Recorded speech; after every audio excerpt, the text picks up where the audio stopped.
Hello, James. What are you doing? Aren't you supposed to be in class now? Good morning, teacher. Yeah, but my teacher is late today. I came here to buy something to drink.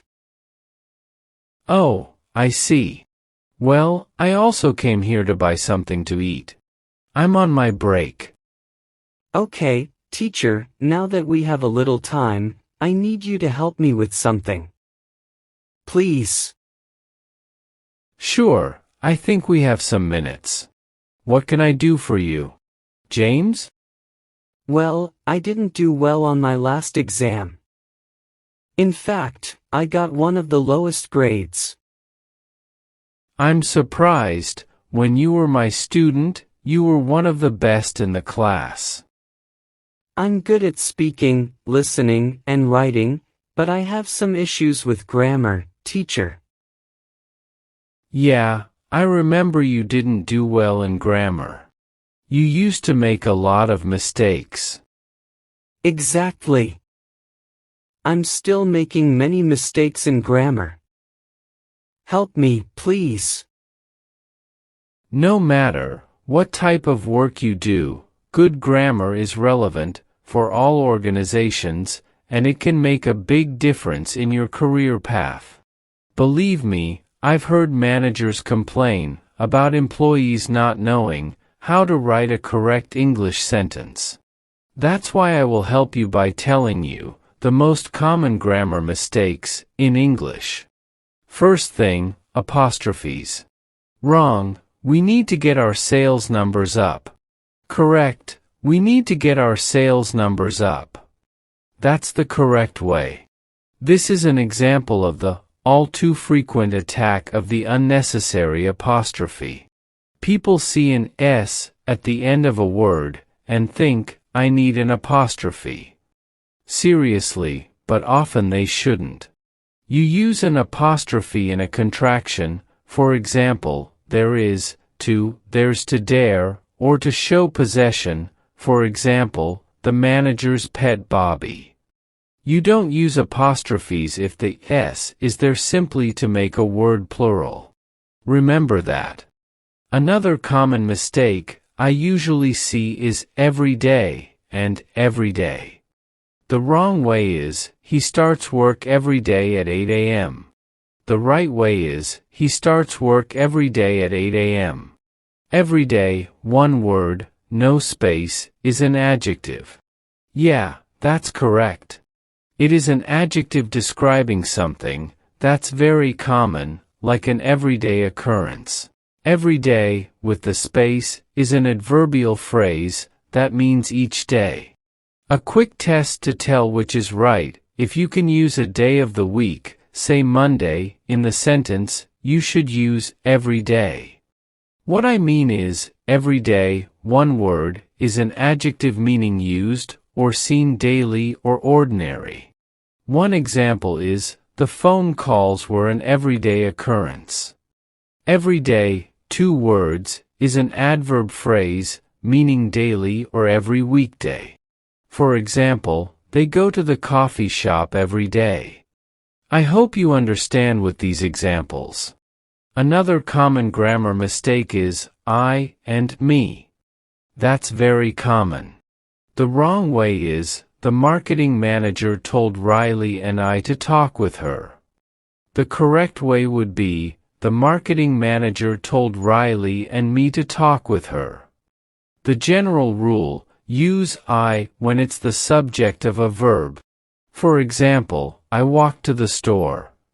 Use me when the pronoun is the object of the verb, or when the verb is doing something, to someone or something. For example, the dog followed me to the store. Do you get it? If you do, please, I need you to write some examples in the comments. I will correct them all. Another common mistake I have seen very usually is the difference between it's and its. The wrong way is, the company just celebrated its 8th year since it went public.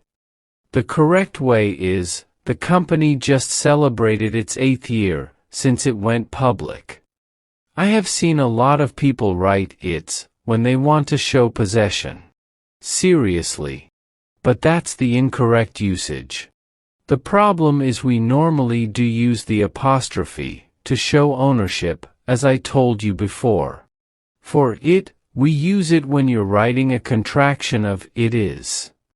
That said, it's sometimes hard to understand English and all of its weird rules and exceptions. Another grammar mistake, less and fewer. For example, less than 50 people showed up for the presentation. That's incorrect. Fewer than 50 people showed up for the presentation. That's the correct way. Use fewer for numbered countable things, like 100 fewer purchases. Use less for things that can't be counted at least reasonably. There's less sand at this beach. Also, use less with numbers when they are a single or total unit that measures distance, amount, or time. For example, less than 30% of us bothered learning these rules. Another typical grammar mistake is who and whom. I will explain it to you. Who is the subject of the sentence. For example, who will be hosting the party this weekend? Whereas whom is the object of the sentence. Example, to whom should I send the package? Or whose and whose. It is very simple. Whose is a contraction of who is. For example, who's ready for the exam on Friday? You see, whose is the possessive form of who, a relative pronoun. For example, whose laptop is this? And another common mistake is each and every. I'm sure you've also had this problem. It's not difficult. Each indicates 2 or more items, whereas every indicates 3 or more items. Additionally, each refers to the individual items in a group, while every refers to the group as a whole. For example, each of my children made me a Mother's Day card. And every one of my coworkers is going to dinner tonight. Thank you, teacher. These explanations are really helpful. I'll make sure to keep them in mind and practice more on these grammar rules. But I need more tips and grammar rules. You're welcome, James. I'm glad you found the explanations helpful. Absolutely, let's cover a few more grammar tips and rules. One common mistake involves the use of affect and effect. The wrong way is, the new policy will have a positive effect on our team. The correct way is, the new policy will have a positive effect on our team. In general, affect is usually a verb, and effect is usually a noun. So, if you're talking about causing a change, you use affect, and if you're talking about the change itself, you use effect. Another area where people often stumble is with there, and there. For example, they're going to the park over there, and they're bringing a picnic. Remember, there is possessive, indicating ownership, there is a location, and there is a contraction of they are. Now, let's discuss the difference between farther and further. The incorrect way is, I can't walk any further. The correct way is, I can't walk any farther. Farther is used for physical distance, while further is used for metaphorical or figurative distance. For instance, we need to investigate further. Next, we have lie and lay. The wrong way is, I'm going to lay down for a nap. The correct way is, I'm going to lie down for a nap. Lie is an intransitive verb, meaning it doesn't take a direct object, while lay is a transitive verb, which means it requires a direct object. So, you can say, I'm going to lay the book on the table. One more common issue is the confusion between good and well. The incorrect way is, I don't feel good today. The correct way is, I don't feel well today. Good is an adjective, and well is an adverb. So, when describing your health, use well.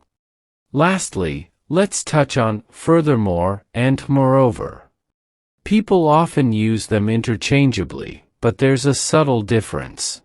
Furthermore is used to add more information to what you've already said, while moreover is used to introduce new information. For example, she excels in math. Furthermore, she is a great problem solver. And, she is a great problem solver. Moreover, she excels in math. I hope these additional grammar tips are beneficial to you. If you have any more questions or need further clarification, feel free to ask.